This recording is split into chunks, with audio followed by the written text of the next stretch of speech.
All right. How's it going, everybody? It's Sandwich Pants here. Um, Today was a very interesting day, kind of a little bit longer one. I had some stuff I had to do right after work, but we got it done. Got the homie run home. Was gonna go and pick up the cousin, but his sister came to pick him up because his work truck died. And yeah, so we got to come home, and we're going to take a look at. Okay, so I just want to listen to because I did not. I don't know. Maybe it wasn't from last night. Let's see. Can I see the date? Amy's really based. We'll talk about it. Let's. You don't feel. That I won't be a part of a movie. And honestly, So let's listen to it. Okay, so we're gonna get right into it here in just a moment. Like it's a channel that is a clip channel for Demon Mama, who is pretty fucking based. Not gonna lie, don't really have issues with Demon Mama.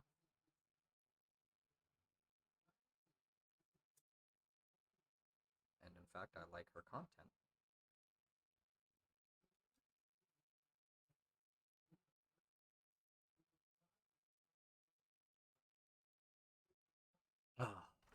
Anyway, this is about Mike from PA, not about Demon Mama.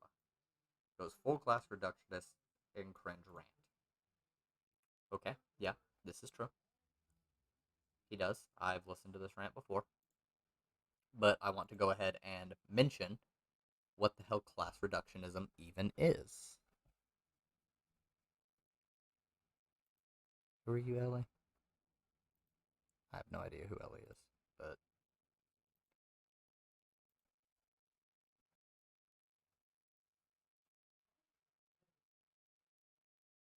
I need to know.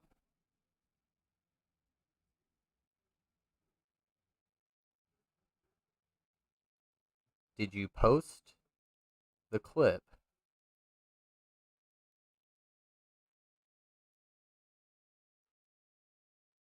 of Jimmy Dore being ridiculous?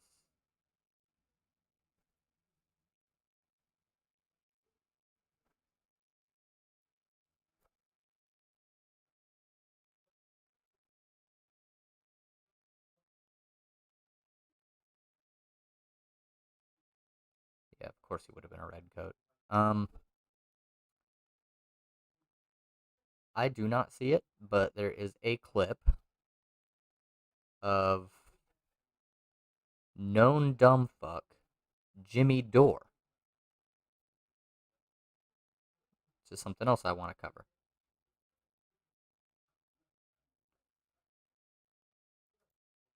But I don't think Jimmy has the clip uploaded.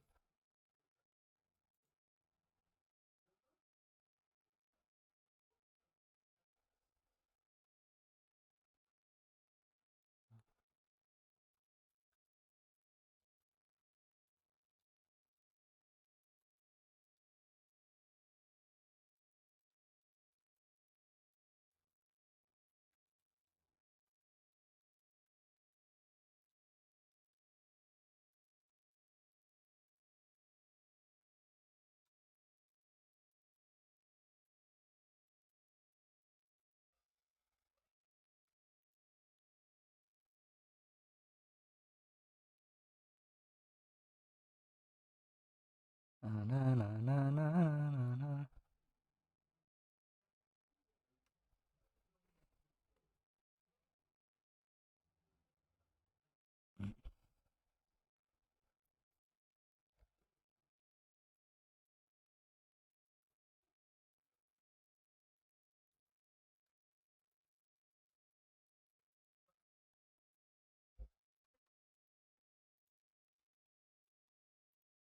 Nah, I had to reply to a couple of people on Twitter because people really like to use my profile picture of me at my great grandmother's funeral as a way to try and like shit talk me for some reason. I don't get it. I don't know.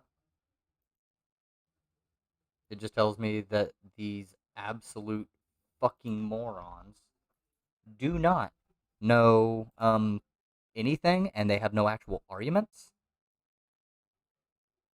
Yeah, Biden won't legalize weed. He said he opposes legalizing weed.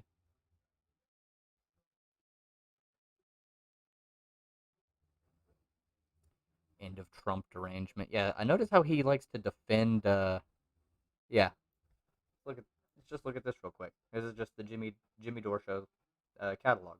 The end of Trump derangement. Cornel West scorching resignation to Harvard. White House orders censorship of social media. Biden won't legalize weed, which is true. Ryan Grimm runs from Jimmy Dore interview. No, he just doesn't fucking like you, and you're a bad faith actor, and you're also kind of a shithead. AOC caught deleting tweets supporting CIA-backed protests. You can back the fucking protests and still want America not to touch the fucking country. Jesus Christ. Besides, they're not CIA backed. You have no evidence of this. People I know on the ground in Cuba are confirming that they are not fucking CIA backed. You shithead shill.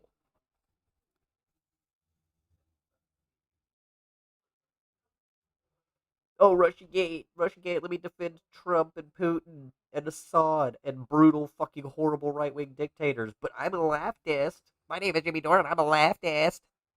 But everybody who's an actual leftist isn't doing anything, and maybe you should vote for a different person. I voted for Trump in 2016. My name is Jimmy Dore. You fucking shit. Blackmailers. There's no blackmail there. Anyone who knows anything. But yeah, you actually cannot find the video. At least it's not in, not titled in here. But Dylan Burns had found a clip that he didn't fucking upload. Like, he retweeted it under private. Why would you do that, Dylan?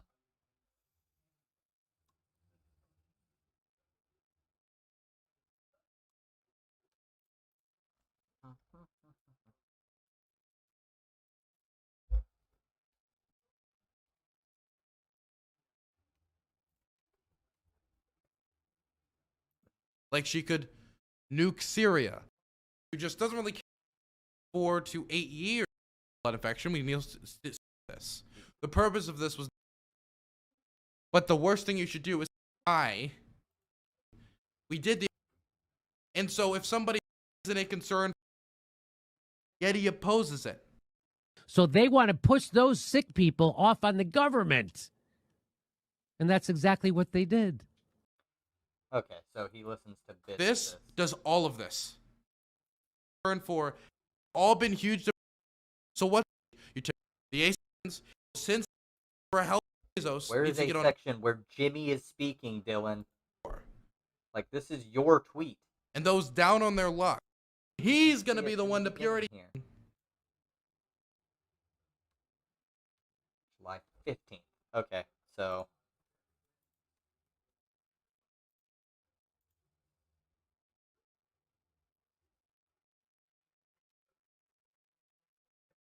this just didn't. He didn't post it in the video until several days later, I guess.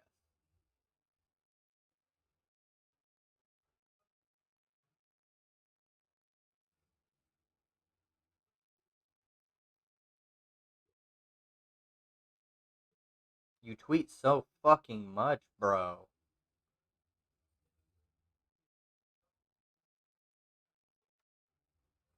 Ventilated building.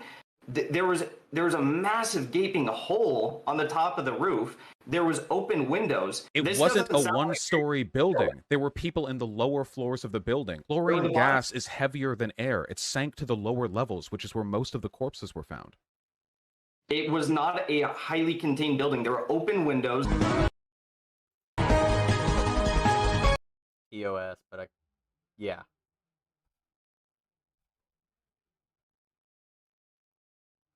Is garbage. We finally found it. We get to talk about this. Okay. I found the tweet. This is all I need. Let's get back to other shit. Okay, we'll get to Jimmy Dore in a minute. I was over here talking about this. Class reductionism. Does anybody know what it is? It doesn't matter. I'm gonna explain it to you. Class reductionism is essentially an idea where you can achieve everything you want as far as your economic programs and stuff. You can have the socialist revolution. But you have to drop all the social issues, all the social justice issues. And so class reductionism is fucking garbage because I do not want a socialist revolution that leaves out the will of black people or the LGBTQIAS plus community or whatever. I don't know all the acronyms. I'm sorry. I don't want any socialist revolution that excludes them.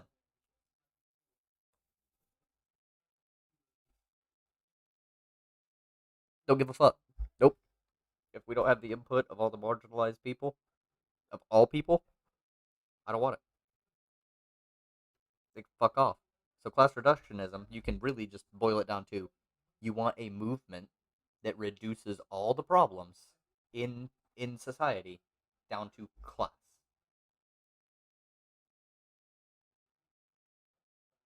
No, that's not true because racism is not exactly a class issue.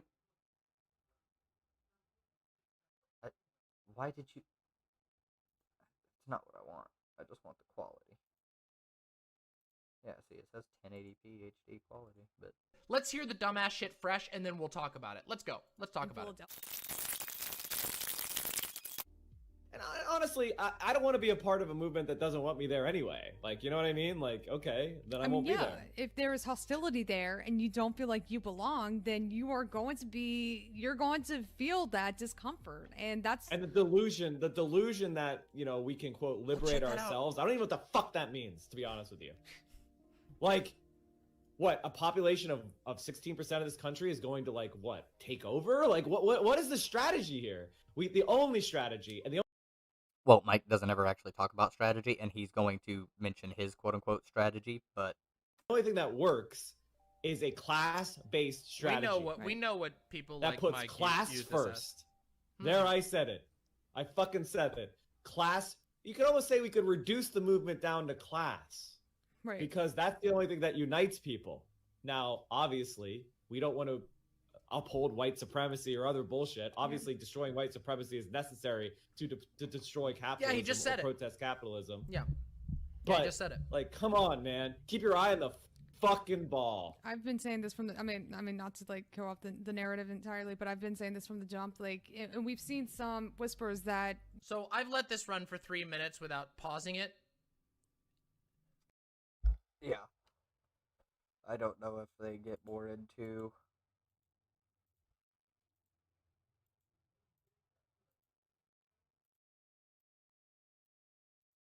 I would love to talk to Mike from PA. He is the only person that I think I would Have ever that debate on this. conversation. Is against what you purport to believe in. What?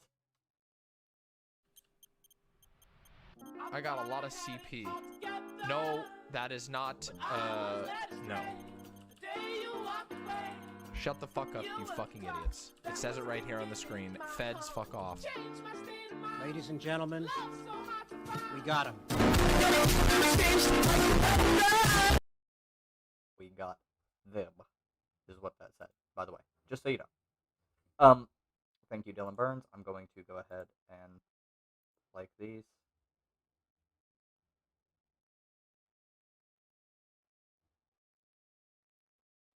I fucking love you, Dylan. You're a great dude. Anyways. But why did I do that?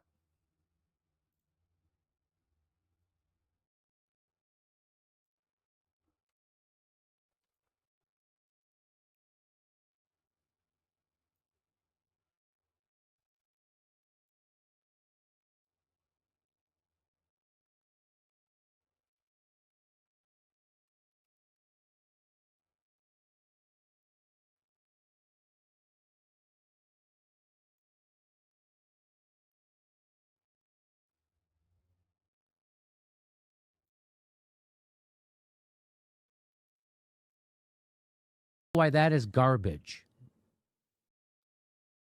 So, yeah, Mike from PA, he is a weaselly, slimy little fuck. He postures masculinity like fucking crazy. I don't. I mean, You probably haven't been here for my content very much, but I'm not here, out here literally telling people much bigger than me, both physically and on platforms, that I would slap them around. That's not. No. Do I get mad? Yeah, I do. I work on not doing that. That's... But I'm not out here doing the keyboard warrior bullshit like Mike. Nah. Mike from PA is absolutely fucking spineless. I mean, if it says anything, there's multiple witnesses who will confirm Destiny's account, where they went to a bar, Destiny, Bad Bunny, and a couple of other people, and apparently Mike from PA was trying to go and meet up with Bad Bunny and hang out, and so he like comes around the corner, and like he's on the same side of the street and everything, and they look up and they're like, "Wait, is that Mike?" And he's just dipped, just ran. As soon as he saw Destiny. And he's an inch taller than Destiny, but he has such confidence in, behind the screen when he's yelling at people like Vosh or whoever. But he does posture masculinity every time I've seen anything from him, and I'm not a fan. This slimy fuck right here. You see this right here? He's trying not to have a big smile as he goes, "Oh, I can't wait to see how much money I make off of shitting on a Medicare expansion." Crafting a public option is much more difficult than lowering the Medicare eligibility age, said Representative Pramila Jayapal, chairwoman of the Congressional Progressive Caucus. First of all, it doesn't do anything for people under 60. I want to point out what's actually happening with it.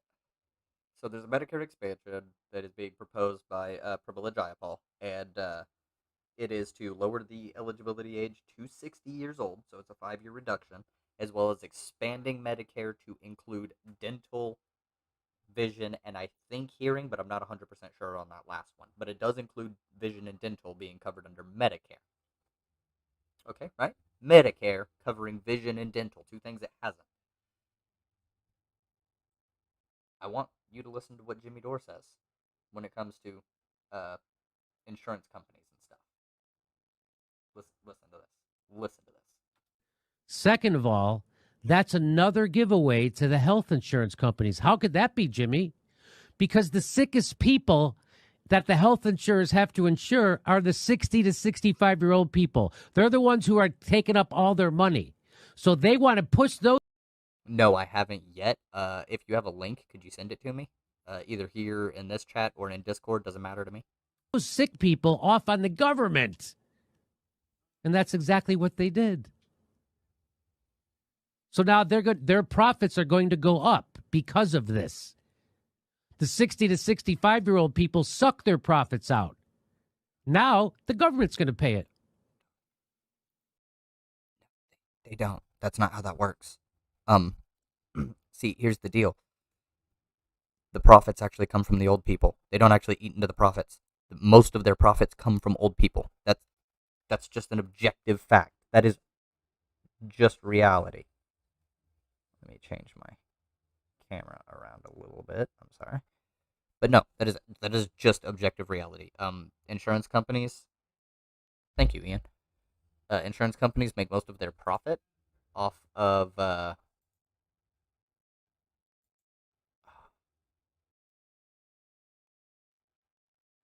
okay. I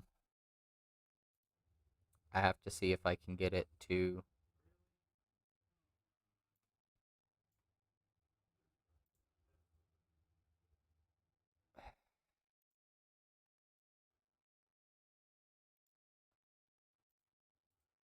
Let me see if it gives it to me without the. Nope, it just gives me the YouTube Creator Studio, which is trying to force me into their thing. I don't know why the link does not want to work. Do I have to go to the studio in order to do that? There's no way for me to do that. I don't know what the fuck.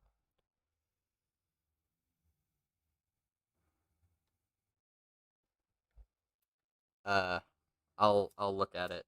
or I'll look it up here in a second and see if it's the right one. But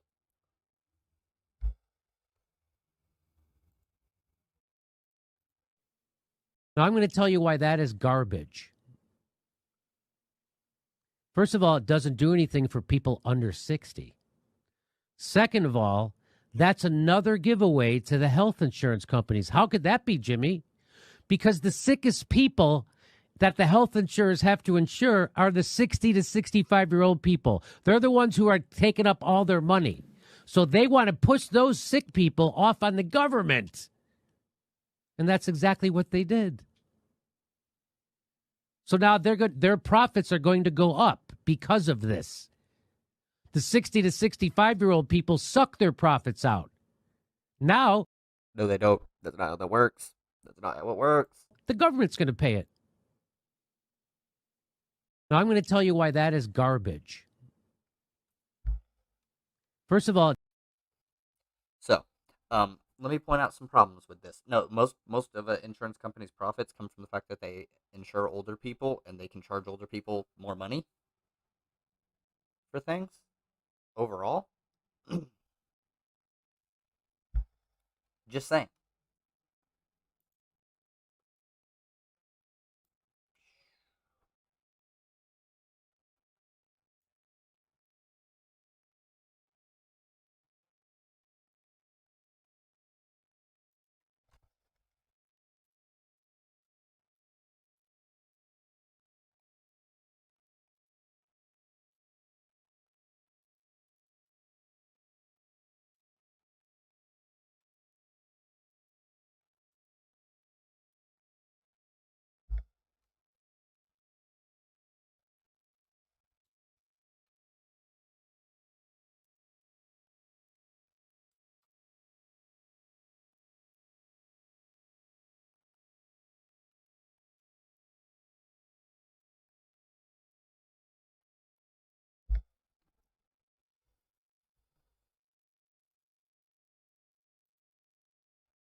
From a Nazi. I see. Okay. Oh,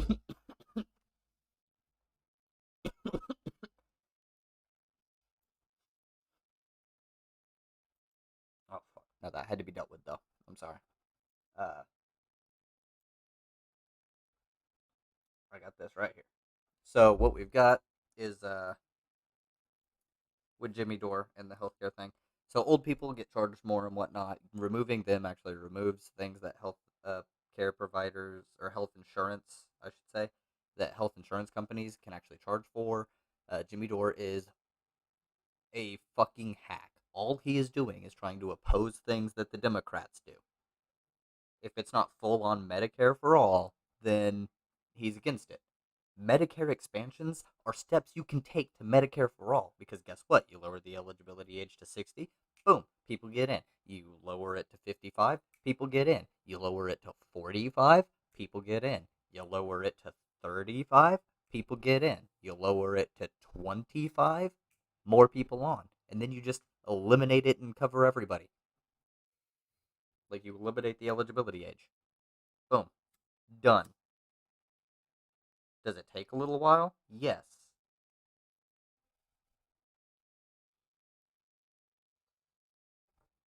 It'd be much better if we could just get it done now, but we can't. There's too many obstacles that we don't have enough power and leverage to be able to overturn. We cannot jump them. Not at this moment. We are not in the right position. And Jimmy Dore is the kind of person who is encouraging others to be fucking apathetic, to be doomers if they don't actually get what they want right now. They don't care. The people who listen to him have just lost all sense of reason when it comes to general decent politics, like understanding political systems. They don't know.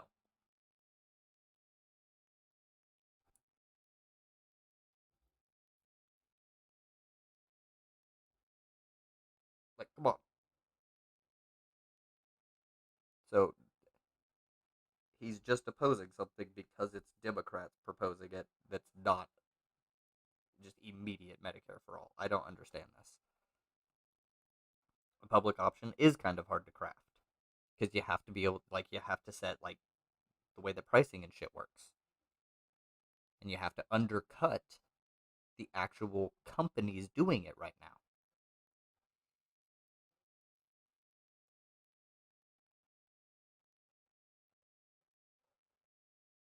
Because a not-for-profit health insurance model will force everything else down. It will. Dr. Fauci, as you are aware, it is a crime to lie to Congress. Section 1001 of the U.S. Criminal Code creates a felony and a 5-year penalty for lying to Congress. On your He looks like such a fucking ghoul.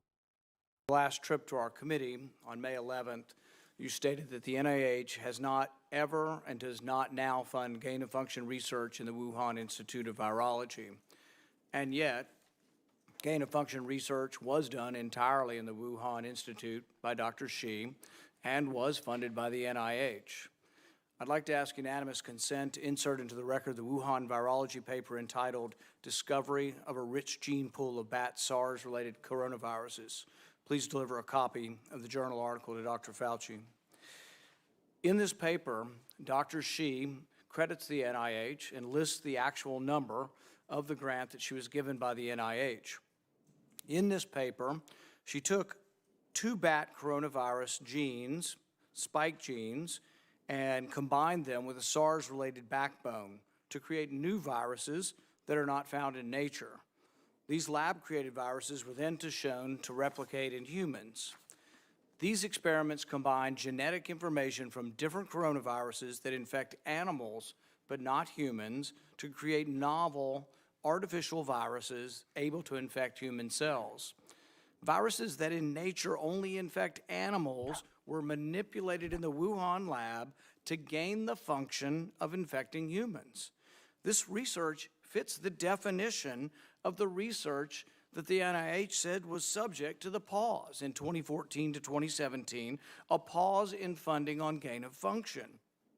But the NIH failed to recognize this, defines it away, and it never came under any scrutiny. Dr. Richard E. Bright, a molecular biologist from Rutgers, described this research in Wuhan as the Wuhan lab used NIH funding to construct novel chimeric SARS-related coronaviruses able to infect human cells and laboratory animals. This is high-risk research that creates new potential pandemic pathogens that exist only in the lab, not in nature. This research matches, these are Dr. E. Bright's words, this research matches, indeed epitomizes, the definition of gain-of-function research, done entirely in Wuhan, for which there was supposed to be a federal pause. Dr. Fauci, knowing that it is a crime to lie to Congress, do you wish to retract your statement of May 11th where you claimed that the NIH never funded gain-of-function research in Wuhan?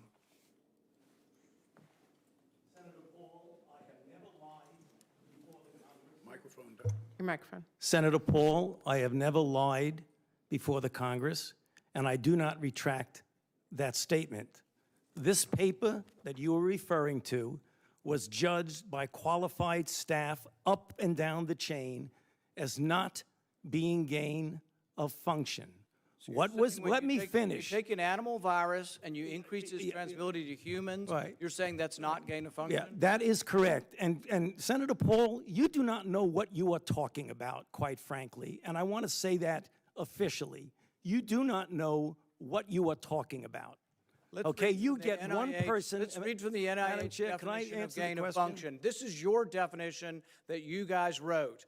It says that scientific research that increases the transmissibility among mammals is gain of function. They took animal viruses that only occur in animals and they increased their transmissibility to humans. How you can say that is not gain of function? It is not. It's a dance, and you're dancing around this because you're trying to obscure responsibility for 4 million people dying around the world from a pandemic. And let's send Dr. Fauci. I have to, well, now you're getting into something. If the point that you are making is that the grant that was funded as a sub-award from EcoHealth to Wuhan created SARS-CoV-2. That's where you are getting. Let me finish. We don't know. Well, we don't wait know a if minute. It did I come can- from the lab, but all the evidence is pointing that it came from the lab, and there will be responsibility for those who funded the lab, including yourself. I totally This committee resent, will allow the witness to respond. I totally resent the lie that you are now propagating, Senator, because if you look at the viruses that were used in the experiments, that were given in the annual reports, that were published in the literature, it is molecularly impossible. No one's saying those viruses caused it. It No is one is alleging that molecularly. those viruses caused the pandemic. What we're alleging is that gain-of-function research was going on in that lab, and NIH funded it. That You is can't not- get away from it. It meets your definition, and you are obfuscating the truth. I'm not obfuscating the truth. Senator You are the Paul's one. time is expired, but I will allow the witness to. Let me just finish. I want everyone to understand that if you look at those viruses, and that's judged by qualified virologists and evolutionary biologists, those viruses are molecularly impossible No one's to saying result they are. No in one's saying those viruses SARS-CoV-2. caused the pandemic. Senator Paul, We're saying they are gain-of-function viruses because they were they're not. animal viruses that became more transmissible in human, and you funded it. And won't you admit the truth. and you Senator implying Paul, your time has expired, and I will allow witnesses who come before this committee to respond. and you are implying that what we did was responsible for the deaths of individual. I totally resent could that. have And been. if And it anybody could is have been. lying here, Senator, it is you. Senator Smith.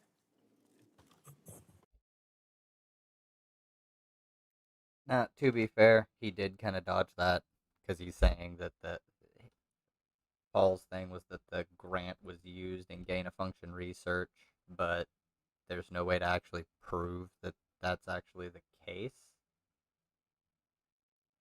From what I understand, the thing he was quoting was actually, like, the person who was quoted in it came out and said, that is not what I said.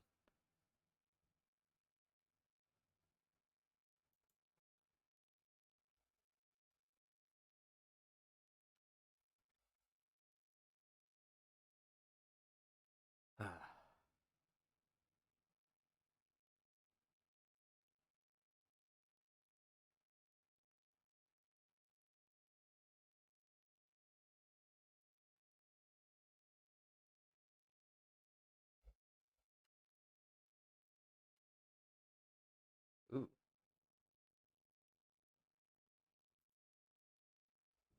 No, this is just the other round of that same one. This is the guy who has like the crazy form, right? Actually, have we seen this? Wait. It looks like he's just punching the guy.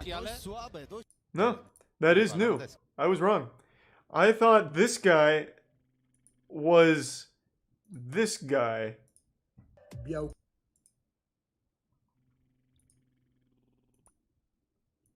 Are they brothers?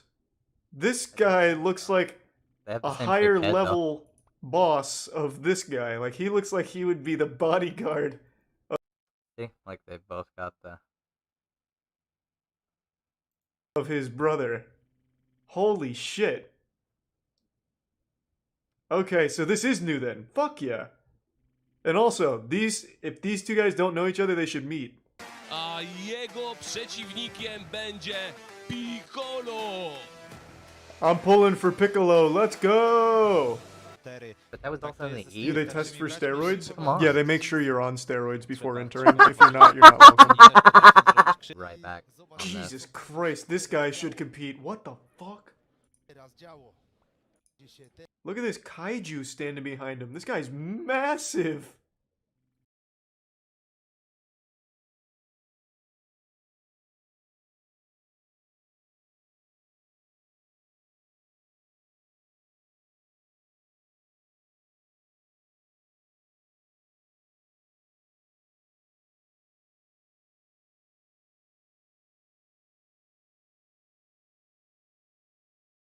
Okay, that was a very short phone call. He just had a question about leveling up in D&D. Why doesn't he fight? Like those gloves. Ugh. His hands are massive. Those gloves have never stretched so much in their life. He would. Damn, this guy should absolutely participate. For this because I get carried away watching. random shit. Yeah, Biden won't legalize weed. No shit. I don't want your fucking channel recommended to me. Don't recommend this channel.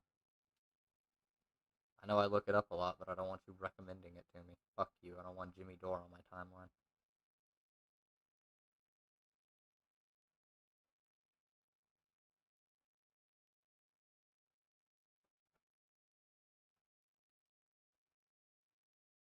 Oh god, they're not even gonna.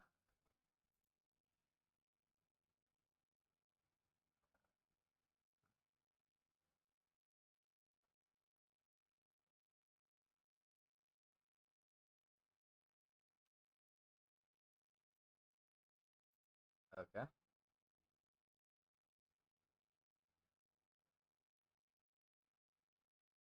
Oh, fuck. Pelosi aide test positive. Well, tonight, this news, a White House official and an aide to House Speaker Nancy Pelosi have tested positive for COVID. Both were vaccinated and reportedly came into contact with a group of Texas lawmakers who fled to Washington last week to make a political point. Here's CBS's Nicole Killian. Tonight, those Texas legislators who fled to Washington are trying to contain a COVID breakout among their own. We don't regret coming to D.C. at all. As 2 new cases surfaced with an administration official and a staffer for House Speaker Nancy Pelosi, both of whom reportedly met with the Texans and were fully vaccinated.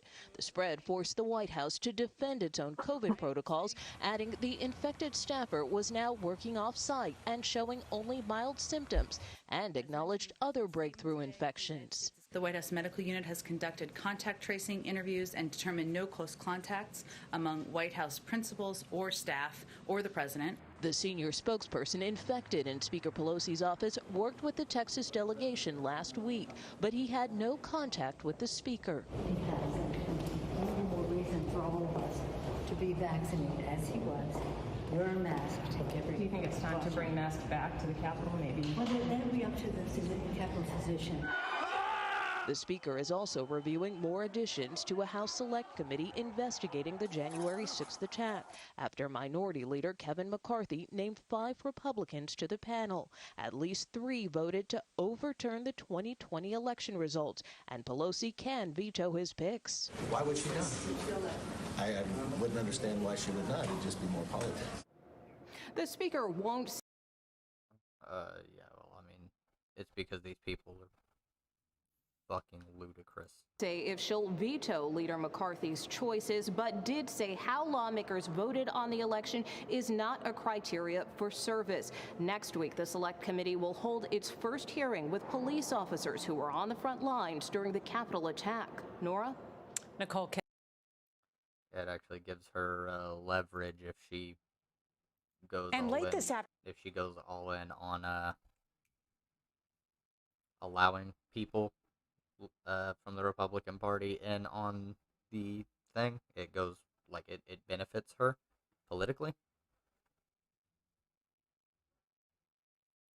Afternoon, we got the news from the Justice Department that an ally of. Although I do like how she was like, yeah, we need to be wearing masks and get fully vaccinated, and she's standing there with no mask on with everybody else around her having masks. Pelosi. Former President Trump, who ran his inaugural committee, was arrested on charges of working as a foreign agent. We get the details now from CBS's Nancy Cordes.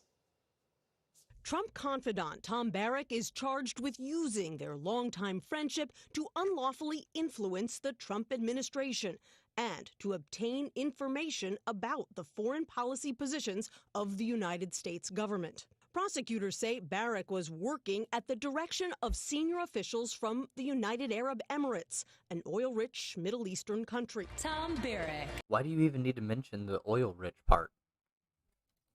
Like, come on. Barrack's relationship with the former president stretches back to real estate deals in the 1980s and led to him being tapped to lead Mr. Trump's presidential inaugural committee.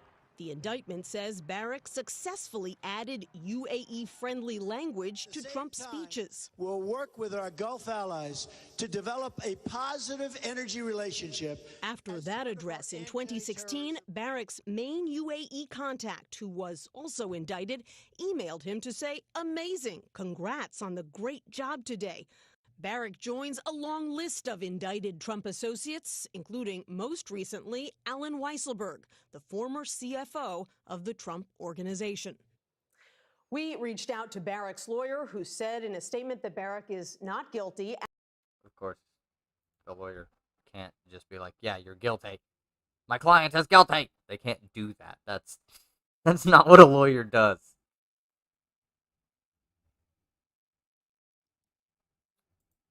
Oh, really?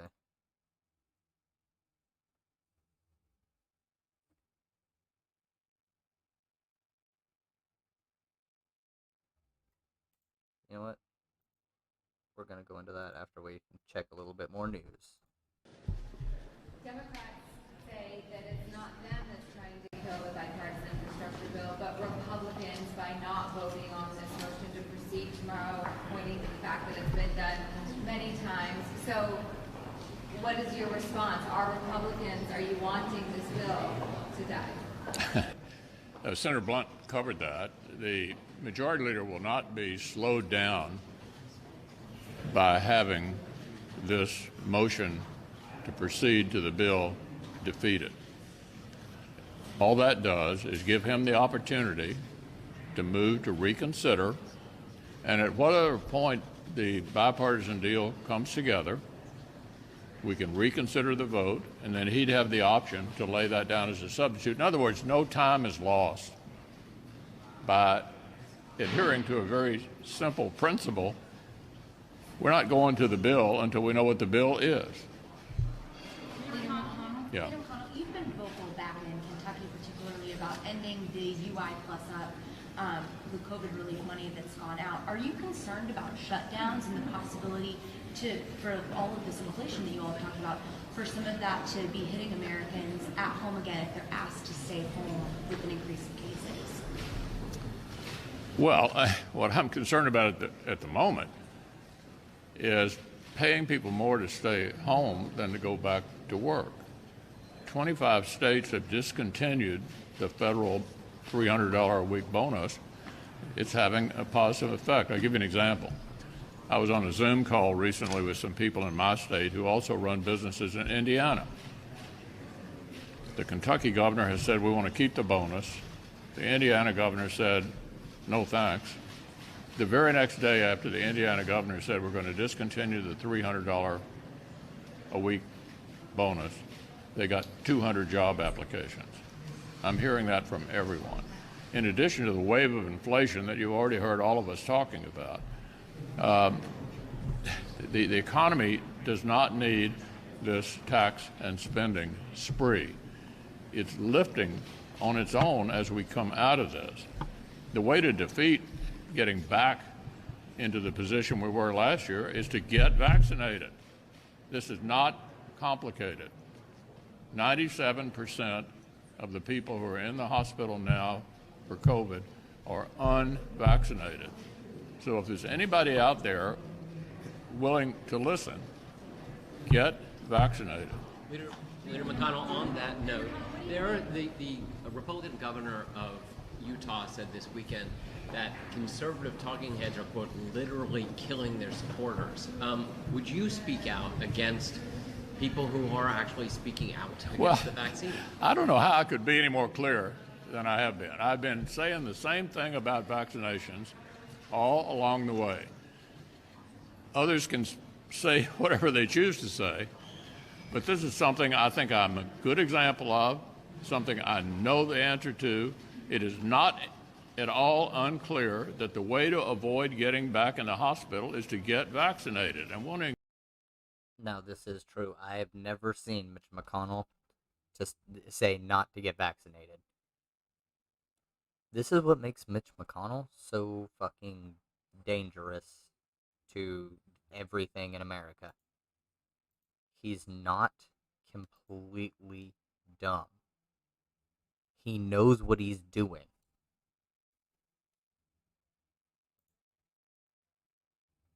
but of course they're going to block. That's just what they do.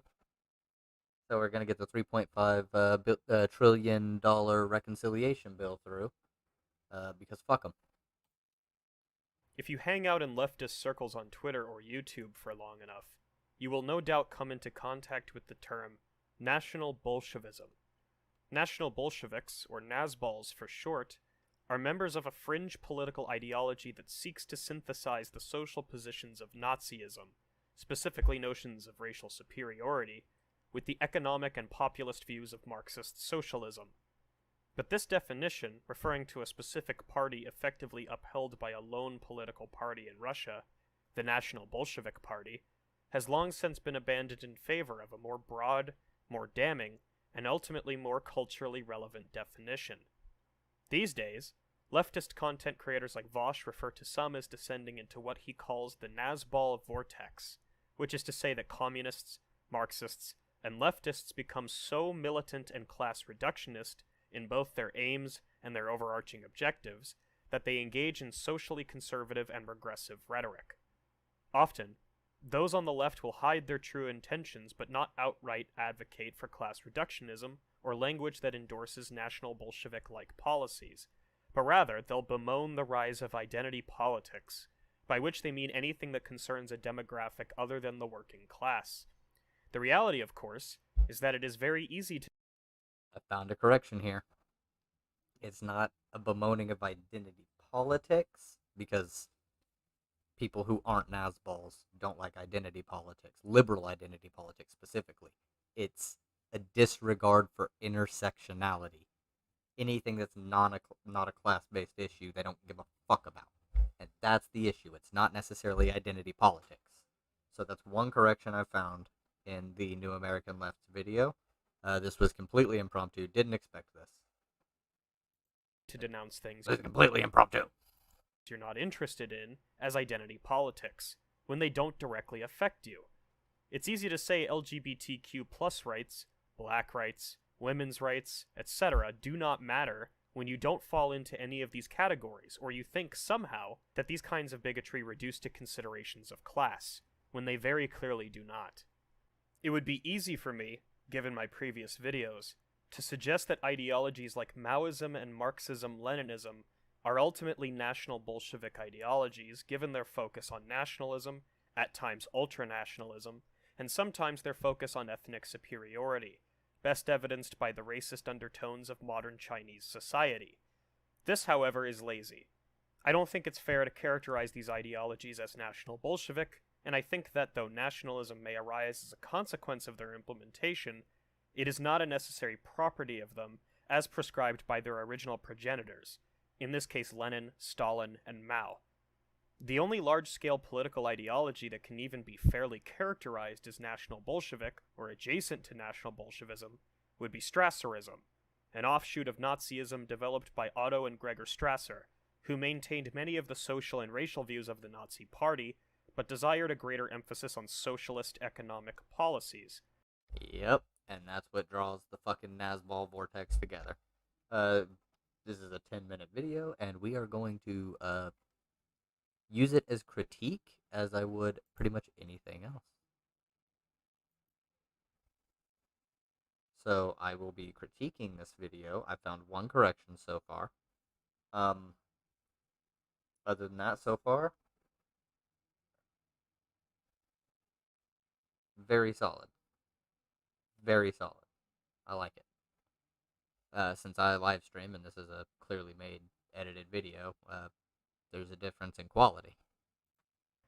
Essentially, the Strassers desired the So what you should do is come over here to the New American Left and hit that subscribe button. Implementation of an economic guild system similar to syndicalism, and were opposed to capitalism on the basis that it was a, quote, system of Jewish finance, end quote. Nothing ever really came of Strasserism. Otto Strasser went into exile in 1930, and Gregor Strasser was killed by the Nazis during the Night of Long Knives.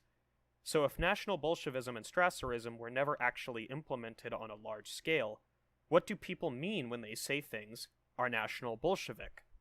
Let's take a look at prominent online socialist and defender of China, Caleb Maupin.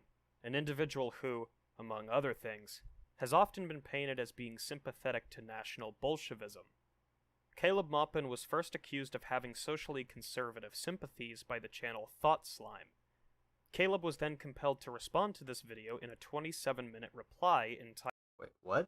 Maupin was first Caleb Maupin, an individual who, among other things, has often been painted as being sympathetic to National Bolshevism. Caleb Maupin was first accused of having socially conservative sympathies by the channel Thought Slime. Caleb was then compelled to respond to this video in a 27-minute reply entitled, Thought Slime Serves Imperialism, a Different Kind of Socialism. The kind of title that doesn't really instill confidence in Caleb not being a reactionary. Caleb spends a good portion of the video meandering around and attempting to convince his viewers that he, in fact, holds progressive beliefs, but stops at one point to make a rather interesting remark, that he supports, at least on some level, political activist Louis Farrakhan, one of the most infamous names in leftism. Louis Farrakhan, for those of you who are uninitiated, is an extremely sexist, transphobic, anti-Semitic, and basically completely insane individual. In 1990, Farrakhan said the following, quote, "The Jews, a small handful, control the movement of this great nation, like a radar controls the movement of a great ship in the waters. The Jews got a stranglehold on the Congress." End quote. This alone would be enough to write off Farrakhan as an anti-Semite, peddling conspiracies regarding Jewish control of the United States and the world, a conspiracy theory most frequently peddled by the far-right and neo-Nazi organizations. He is also engaged in homophobic and transphobic rhetoric, such as the following statements. On February 23rd, he said, quote, "The Nation of Islam is trying to make our children respect their own sexuality and not homosexuality, which is created by Satan and his manipulation of biology and chemistry. You don't want to be a man anymore," he said, "and some of you don't want to be a woman anymore? Just look at yourself. Men coming to men with lust like you should react to a female." End quote. Caleb Maupin, to his credit, disavows such statements in his video, reaffirming that he vehemently disagrees with these sentiments and is a progressive. The problem, however, is that there are numerous people Caleb Maupin can choose to idolize and defend, besides Louis Farrakhan, and it's unfortunate that he chose to platform such an individual, given his extremely bigoted views. Yeah. If you thought this was the last time Caleb Maupin did things that were completely nuts, think again.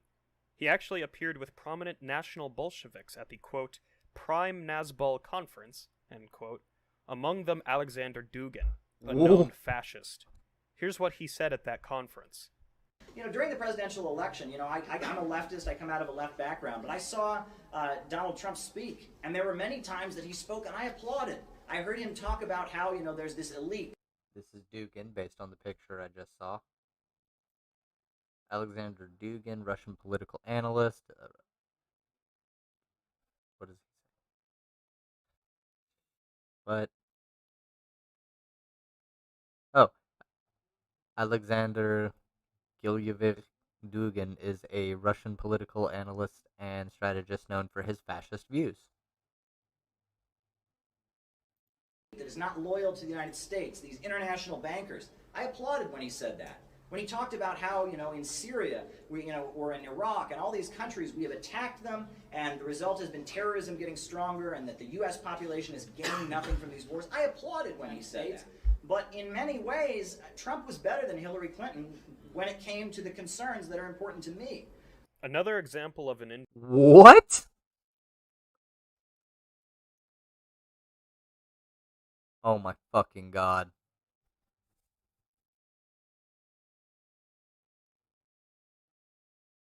Yeah, Caleb Maupin is not a progressive. He is not a socialist. He's not a leftist. He's not a communist. He's not. Individual falling into the Nazbol vortex is Jimmy Dore, who at this point is pretty famous for denouncing members of the Squad, referring to Democratic Socialists in Congress on the Democratic Party ticket, as well as basically expressing nothing but extreme skepticism anytime a country other than the US is accused of a war crime or an abuse of human rights. Dore has notably showcased his support for dictator of Syria, Bashar al-Assad, an individual who has utilized chemical weapons against his own people to retaliate against an uprising attempting to overthrow al-Assad. You know, I wonder. I haven't watched enough of his content, but does Jimmy Dore ever like dog whistle? Does he ever like hint at Jewish people and stuff? Does he show support to Israel or? I mean, showing support to Israel isn't necessarily like people do it, and the Netanyahu was a fascist, and the person that stepped in is slightly less fascist, so it's less very slight improvement, but still not great. But you know, you can't like hate Israel in and of itself, okay? But if he's talking about Israel in a negative way and like, I mean, like it shouldn't exist kind of way, that's not good. I don't know. I haven't watched Jimmy Dore content. I don't know how he feels about Jewish people. He might JQ. I have no clue. Assad, as part of the broader Arab Spring string of uprisings. Dore has also consistently demonstrated outright skepticism of the Democratic Socialists occupying Congress, accusing them of being everything from capitalist sympathizers to party sycophants. Finally, Dore has appeared on Tucker Carlson's show on Fox News, using right-wing rhetoric to attract more fans. He specifically references Black Lives Matter as something that is, quote, distracting, stating that it failed to accomplish anything and generally treating it as something worthy of condemnation. I failed to find the original clip, so you'll have to deal with the clip from Vosh's stream in which he reacts to Jimmy Dore saying this. As a policy, they're going to kill a third of the economy with no plan to help those people. And so we had protests all through the summer by black people, and what did they get for it? Nothing. And then we have white people also protesting. What did they get for it? Nothing. They can't even get them a check, but they did impeach a guy who wasn't even. Wait, what? What Jimmy Dore is peddling here, and something peddled by many other with beliefs and positions adjacent to National Bolshevism or comparable ideologies, is something called class reductionism. You often hear class reductionism used pejoratively, and while it does represent a legitimate sociological view, it is often employed inappropriately, or as a way to simply dismiss the issues of marginalized groups.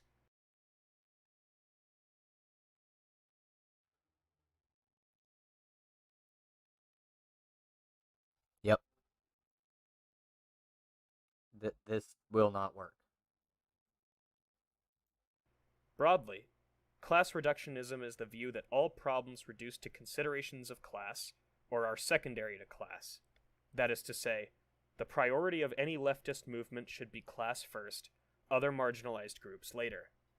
The problem with this line of thinking, of course, is that marginalized groups face immediate problems in terms of quality of life and systemic oppression. And if you want them on your side, you have to be willing to help them address those issues, which is part of the radicalization. If you can help people, come the fuck on. Like, if you can help them address the major issues that they've been facing, minorities, oppressed groups, then you're in the bag. At least as far as like being able to help move them over to socialism, like you have a really solid opening because you've helped them. You've helped them, and if you're talking to them about different ways to make sure that things go better in the future for them, then there you go. Well, I encourage worker co-ops. That's a thing that I do fairly consistently. But, yeah. Problems that we can resolve now if we coalesce around them and show solidarity with their cause. The problems Black Americans face at the hands of police, for instance, are problems that can be resolved through changes in the police system and reforms along with anti-police legislation. The problems LGBTQ+ Americans face, similarly, are problems that can mostly be resolved through legislative protections offered to them. It is therefore questionable to advocate for class reductionism, even when such actions can be taken in the short term, even within the context of capitalist neoliberal democracies. So, in conclusion, we should be cautious of those on the left who are very quick to dismiss social and progressive movements. The Nazball vortex, the inclination for people to become socially reactive and socially conservative in pursuing worker movements, is a real phenomenon, and we should be ready to call it out anytime we observe it. Which Thank is you why I call out Jimmy Dore so fucking much. And now it's gonna happen to Mike. And if I start hearing that shit from anyone else, there we go.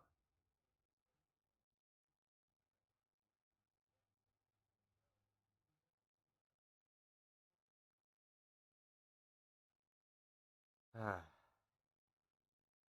jeez.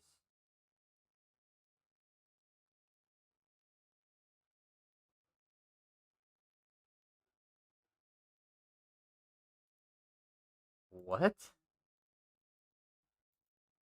I rise to bring attention to new revelations about President Biden's nominee to head the Bureau of Land Management, Tracy Stone Manning's involvement in a tree spiking incident in Idaho, and to share why I must oppose her confirmation.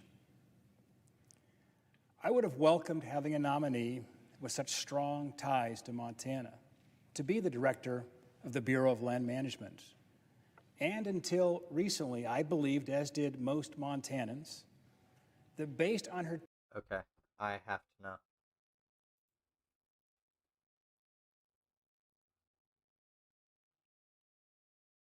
That's not what I'm... No, I want to know. Um, Eco-terrorism.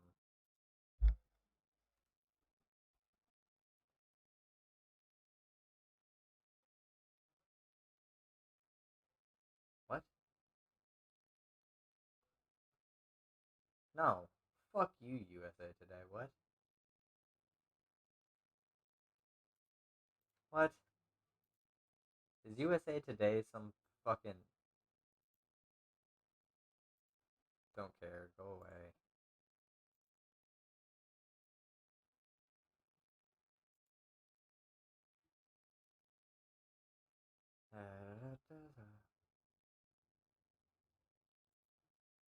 Okay, I need to know.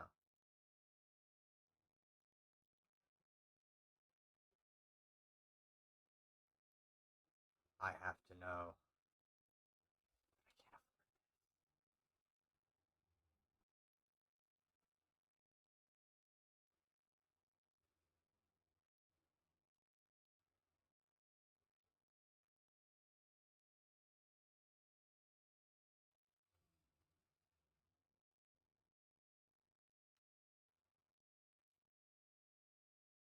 Okay.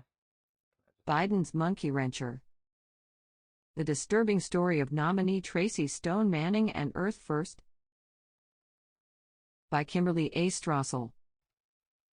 July 8, 2021, 6:38 p.m. Eastern Time. PSU bastards go in there anyway, and a lot of people could get hurt. Thus reads a note sent in 1989 to the U.S. Forest Service by Tracy Stone Manning, now President Biden's nominee to run the Bureau of Land Management. Presidents are generally entitled to personnel picks. An exception might be a nominee who ran with eco-terrorists who collaborated with Earth First, saboteurs known for spiking trees to halt timber sales and who misled senators about the nature of her involvement. Mr. Biden put Ms. Stone Manning forward in April, and she isn't new to politics. The environmental radical has worked for Senator John Tester and former Governor Steve Bullock of Montana, and more recently at the National Wildlife Federation. She spent a lifetime protesting fossil fuel production, logging, mining, and public access to federal land. The Earth First story also isn't new, though over the years Ms. Stone Manning crafted a heroic version. In that tale told in various forums over the years, she was an innocent graduate student at the University of Montana in Missoula. In 1989, a frankly frightening and disturbed person from Earth First asked her to mail a warning letter about tree spiking, which is designed to kill or maim loggers and mill workers. She agreed because she didn't want anybody getting hurt. In 1993, she nobly testified against the spikers, helping send 2 to prison. A Biden official said that Ms. Stone Manning has always been honest and transparent about her history. To hear the full story, subscribe or sign in. Oh.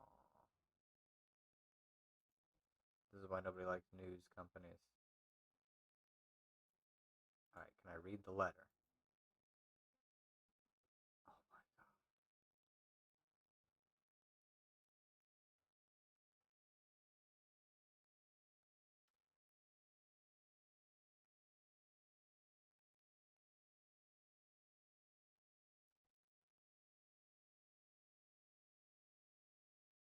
Huh.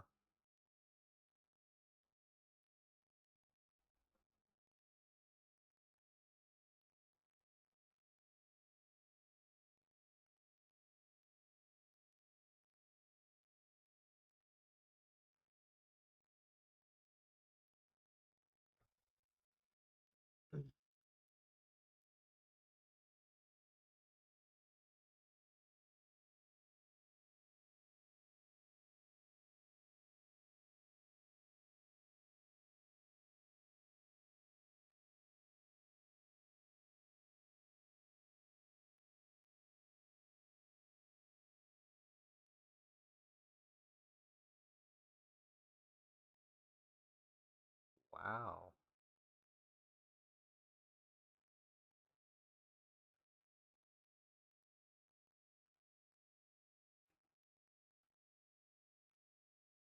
Bureau of Land Management. Okay. I'm thinking BLM nominee. What the fuck is this dog whistle? Bureau of Land Management. Okay.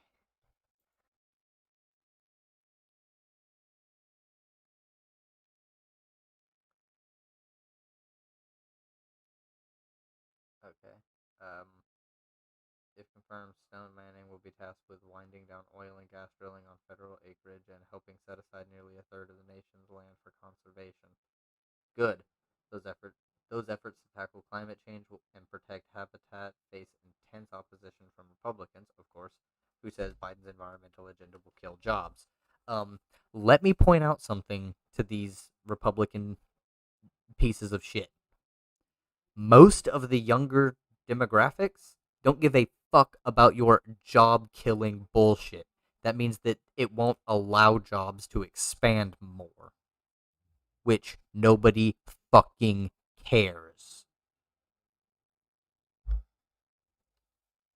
Keep it the fuck off. The climate is more important than your fucking jobs. If the planet's unlivable, who's gonna work? Nobody. If it starts getting too hot, who's gonna get out of their house to go to work? Fucking nobody, because it's not worth it. At a certain point, your tires literally just melt.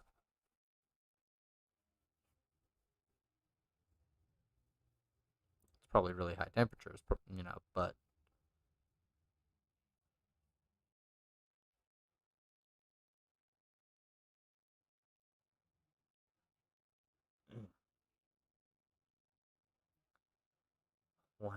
once advocated that the federal government sell all the agency's land holdings. Around 300 Bureau employees quit or took other jobs after the Trump administration moved the BLM's headquarters to western Colorado.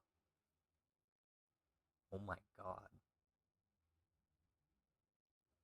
Wrangling granola munching green activists and ruby red Republicans on the same side of contentious public land issues, sometimes seeking compromise with industry to the dismay of more liberal environmentalists. The former student activist became an avid sportswoman who hunts birds with her Springer Spaniels. Okay, so nobody cares about that.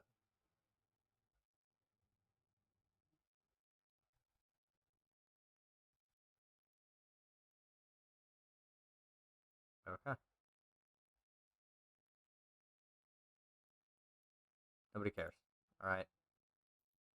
She wasn't even an eco-terrorist. She sent a letter for an eco-terrorist group who asked her to do that.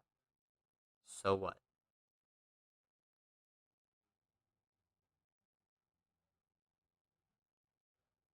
I don't see a problem with this. The fuck is John Dillerman?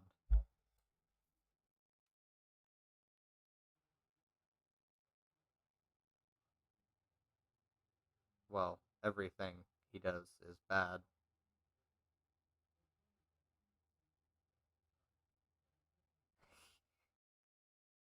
This was a funny ass conversation. This is gonna get a strike, I'm sure. Hi there, Internet. I'm John Oliver, host of Last Week Tonight. We're off this week, but much... Okay, so it's a web exclusive. I will definitely get striked if I watch that.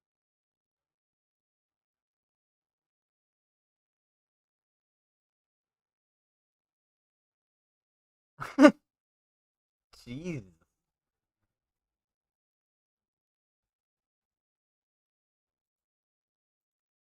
I gotta know. If the law didn't say that I couldn't kill them, they'd all be dead! I'm so that appreciative. racist rant caught on camera, and now she is apologizing. But we have learned this is far from her first ugly run-in with others. And Randy Page, he's in Eagle Rock? Eagle Rock now. So what have you uncovered today, Randy? Well, Pat, we learned a whole lot about the woman you see in that video, and that sometimes the words people say aren't necessarily exactly what they mean. When this cell phone video went viral on social media, showing this woman screaming racial epithets and threats outside a CVS store in Eagle Rock. They'd all be dead! There were questions about who she was and whether or not her threats should be taken seriously. I would kill it, but the law says I can't kill the. It was not the first time she was captured on video. Here's one from March 8th. You deserve to die! Another from March 19th. War! War, dirty rapist! Yet another 1 month later. That is not a C sound. War, dirty rapist! Yet That was a P. She said rapist, not racist.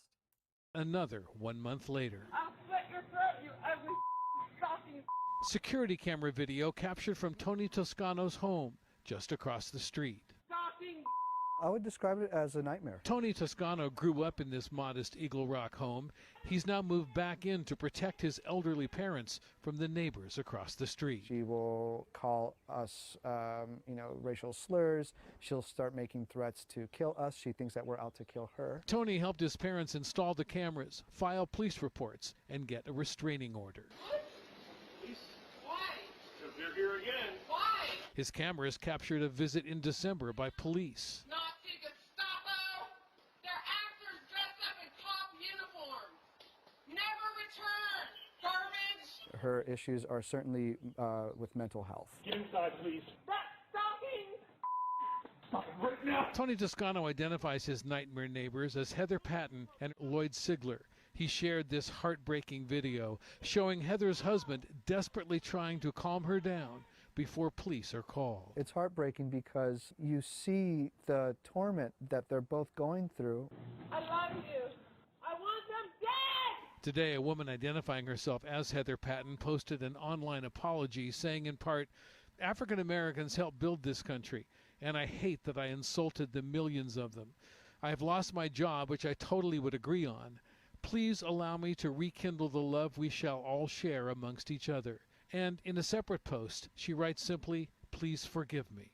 After all of the insults and threats, Tony Toscano says his family has but one simple hope. They need help. Simple as that. She needs help. Yeah. Yeah.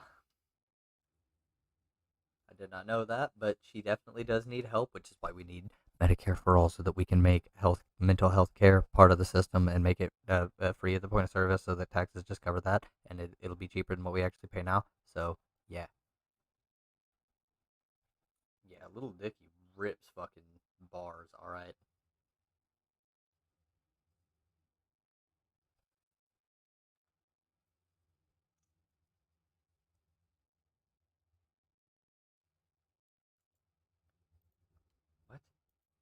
We're talking tonight with the president's niece, Mary Trump, about her taped conversations with her aunt, the president's sister. Here are two more, Marianne Trump-Barry, on Ivanka Trump and the height of the president's family separation, at the height of the president's family separation policy, and that of Eric Trump's place in the Trump-Pecking family order. Here it is.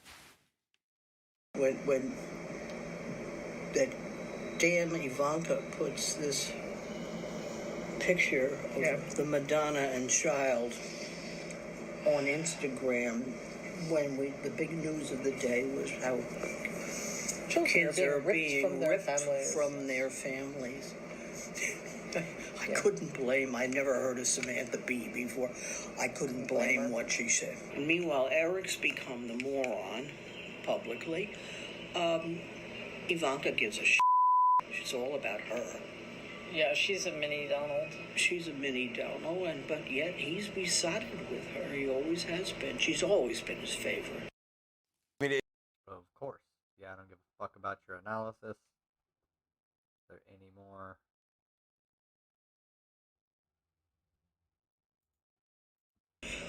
No, he changed his mind. I know. But he denies it. I mean, he would deny he changed his mind. Of course he would. He's all over the line. Well, just like with the kids who are now in de facto concentration camps down in Texas, he's blaming the Democrats for it. It's the Democrats' horrible policy, which suggests that he thinks it's a bad thing, and yet he's allowing it to. It's mind-boggling. Mind-boggling. But that's all about his base. All he wants to do is appeal to his base. He has no principles. None. And his base, I mean, my God, if you were a religious person, you want to help people, not do this. Everything. And of course, I could hear the cutout, and y'all are gonna finish out by talking, so I don't care. Yep.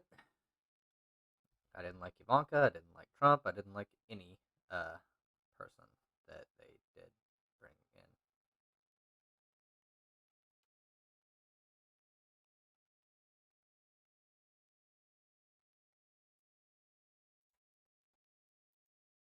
Seven, 6, 5, 4. What is it, son? I don't know, sir. But it looks like a giant dick. Yeah.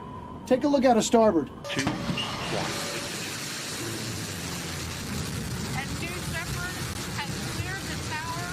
Oh my God, it looks like a huge... Pecker! Oh, yeah. Beautifully performing, but what comes out of it, it's steam, right? Wait, that's not a woodpecker. It looks like someone's... Privates! We have reports of an unidentified flying object! Oof. To see the glow of the engine underneath the rocket just under our shoulders, it just feels different, doesn't it, Gary? It is totally different. It is a long, smooth shaft, complete with two balls! What is that? That will be followed shortly by separation. Daily Caller clip.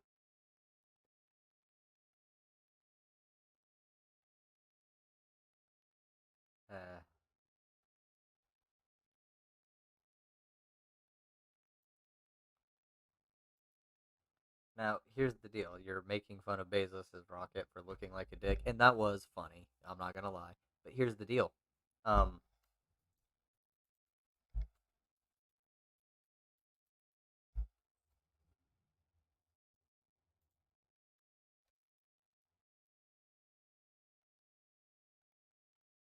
telling me they don't all kind of look like dicks? I mean, some of these don't, but they're all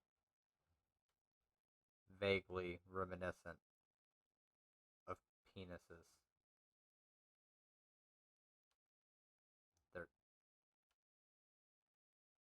They're made to.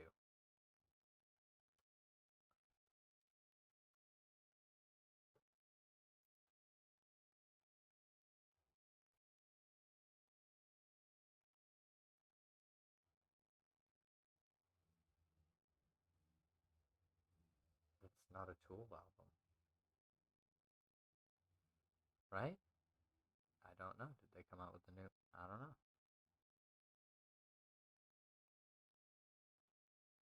A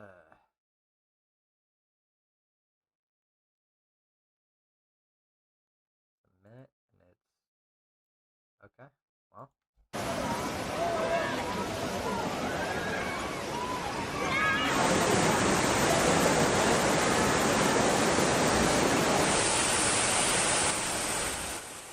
Oh, buddy.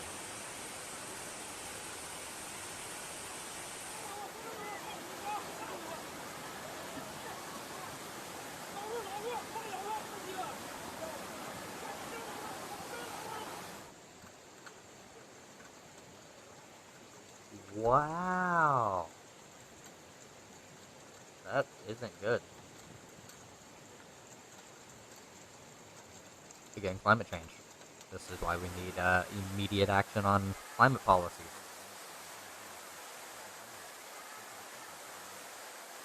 And it needs global cooperation. Today, July 20th, the heaviest rain in history hit the Chinese city of Zhengzhou, Henan province. In just an hour, 200 millimeters of precipitation fell. The average annual rainfall in Zhengzhou is about 600 millimeters.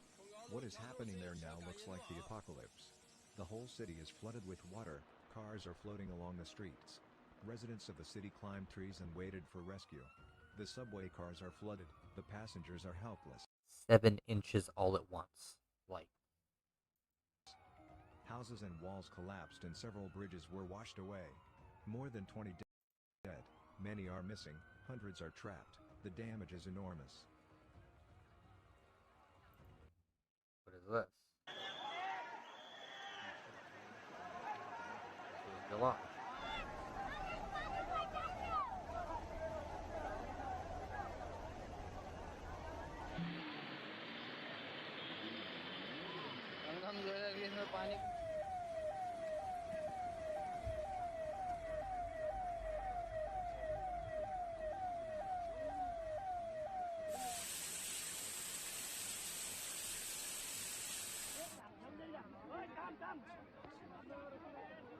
And it's not gonna get better if we just let things continue on. This is not gonna get any better.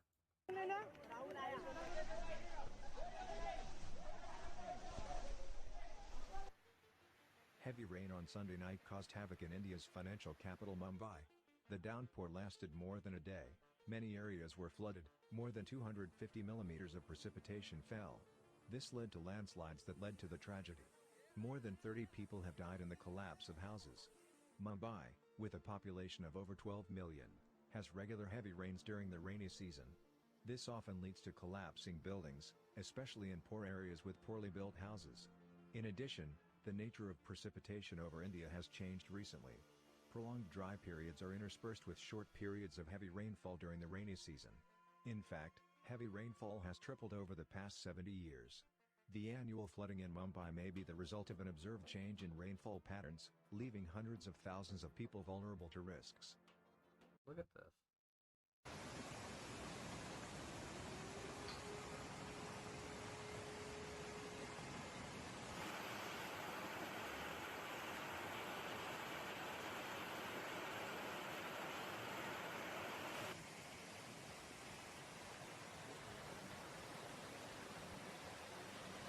Wow.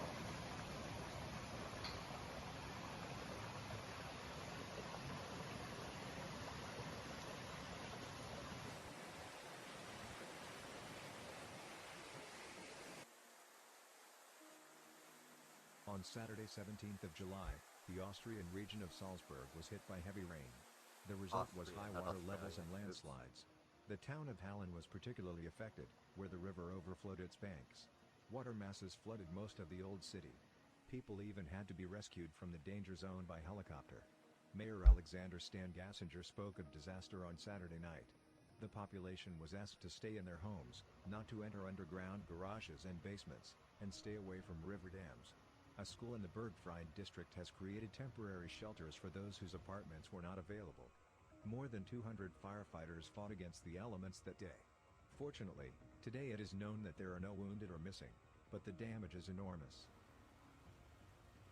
And if we're getting ludicrous amounts of rain, especially when like tornado season, that means if you go into your shelter, you could drown. So we've seen it in China, Austria, India. Here's Germany.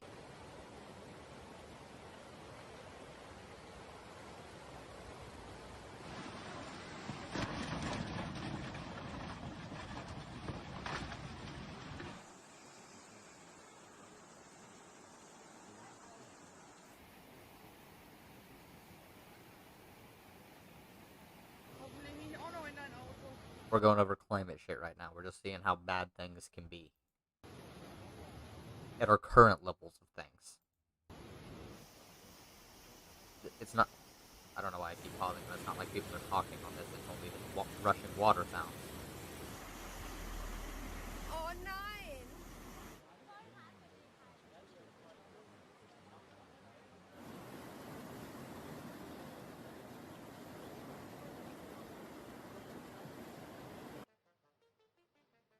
On the night of Wednesday, July 14th, after heavy rain, the fire department of the German city of Hagen received hundreds of emergency calls. The amount of precipitation exceeded 100 liters per square meter. The situation did not improve over the morning. People are desperate, said a fire brigade spokesman. Streets are flooded, cars are floating on water. 100 liters per meter home has been evacuated. In some parts of the city, the electricity was cut off. It is known that torrential rains and floods that hit western Germany have already claimed the lives of 42 people, more than 70 were missing, and thousands were evacuated. 378 gallons per square meter, which is a 3 by 3 square roughly. Let's check this one out.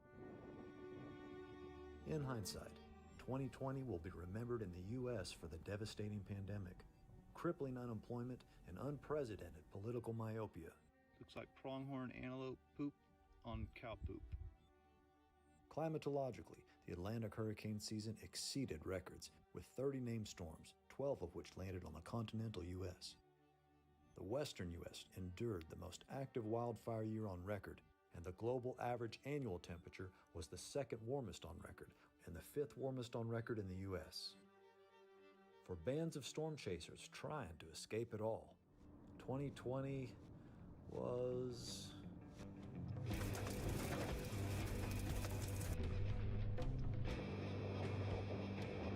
How's that for a monster?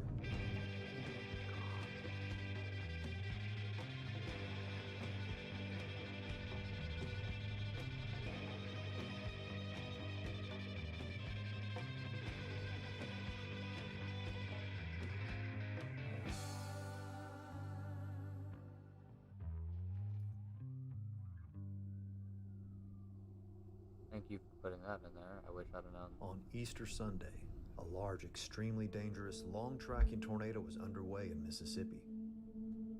Doppler radar revealed an impressive supercell, well-defined hook echo, and distinct lofted debris signature. But up close, vague walls of gray, shrouding rain curtains, and a veil of tall trees obscured a hell on earth. It's right next to me. This tornado grew to 2.25 miles wide, the third widest tornado ever documented. Along a 68-mile damage path, it debarked and leveled entire forests. Cars and trucks were thrown hundreds of yards, mangled beyond recognition. Many homes and businesses were destroyed, some completely leveled and swept away, including some well-built brick and concrete structures. With estimated wind speeds up to 190 miles per hour, this tornado earned an EF4 rating. Following closely behind, another large, powerful tornado is in progress. Turn around and go back. There's another tornado. I can track it for you from right here. Where's it at? Right now, it's north of Sosa. Right here where we're at? Yes, and I'll track it with you and tell you where it is. Tell you what, just pull over a little bit and block that entrance right there. Copy that.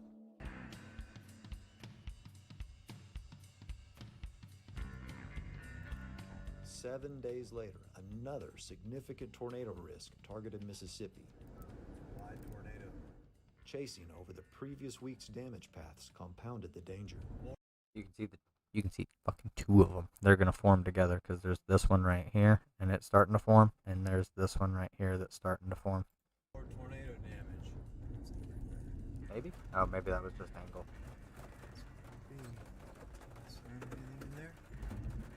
This intensifying high precipitation storm brought darkness early, along with a barrage of powerful positive ground flashes. Powerful positive ground flashes. You mean fucking lightning, bro.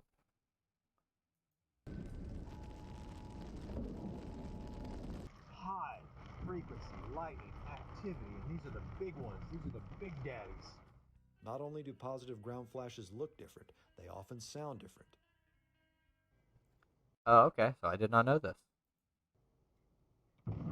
I should listen to the storm guy. I thought he was just trying to sound smarter by saying positive, ground flashes. The thunder from these megabolts hits you like the shockwave of an explosion. Come on, we gotta run away. Run away, run away, run away. Deeply embedded in rain, an unseeable, mile-wide tornado raced 54 miles across the state at a ground speed of 55 miles per hour. So real slow. Can you see anything in there? Which is it's actually really devastating if they move slow, or if they spin slow and move long. At its peak intensity, the EF4 demolished two well-constructed homes, leaving clean slabs in its wake. No idea how deep that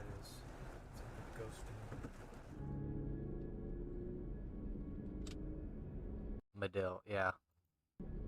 Here in Oklahoma. On April 22nd, a low precipitation supercell approaching Medill, Oklahoma, set the stage for this highly visible tornado.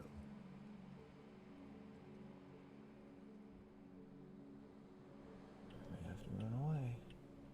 Right out the gate, it earned EF2 status, snapping power poles and flinging trees. Why would you drive into them? Here it comes.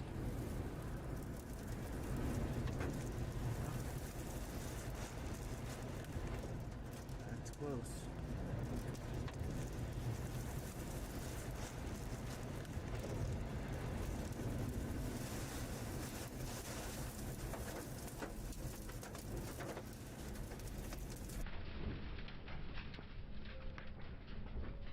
Oh.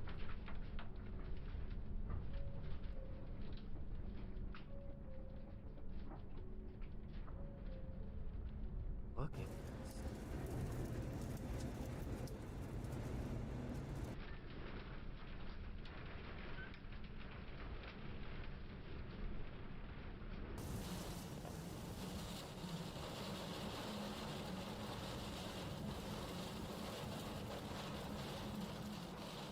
A large section of this warehouse was demolished, and under the rainbow, 2 mobile homes were completely destroyed. As far as I can go. Wow.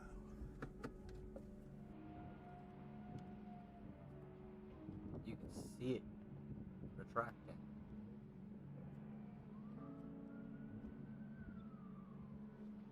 It's trying to rebuild, but it can't. So it just gets swept up into the big ass clouds. That is gnarly. Can I turn the microphone? Yeah, I can. Ooh, I can have the microphone facing directly at me now. Back home in Houston, a typical squall line provided an extremely rare capture. Beautiful anvil crawler lightning was scampering across the sky.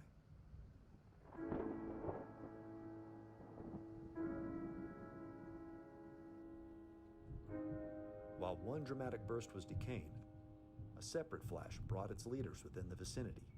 This attracted new leader development to reach out of the lingering channel, and the two connected.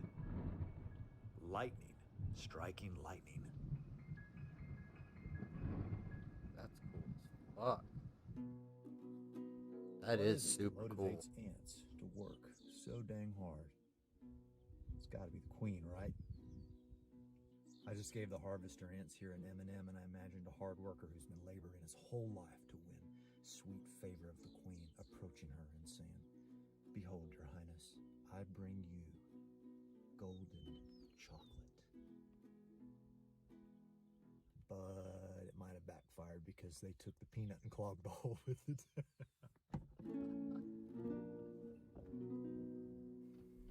On May 4th, another blitzkrieg of positive ground flashes hammered the earth in northeast Oklahoma. I know exactly where that is. I deliver there. That is Woolarock.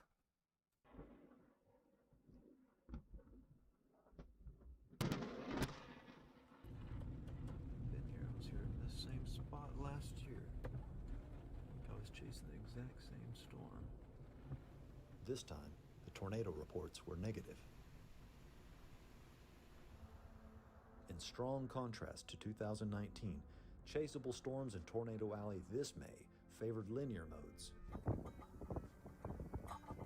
Though often ominous and photogenic, lines or squalls are much less efficient at producing violent tornadoes, but they're highly proficient at summoning horizontally extensive lightning. Nice.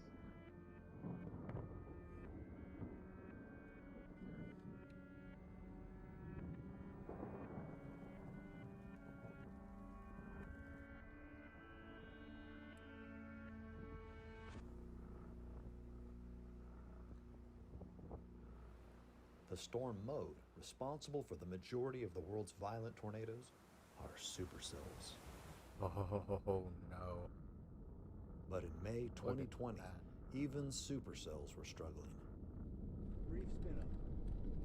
You could argue this is a tornado, but it's hardly a violent rotating column of air. Oh, That's right. I think tornadoes actually have a harder time forming right now. But when they will form,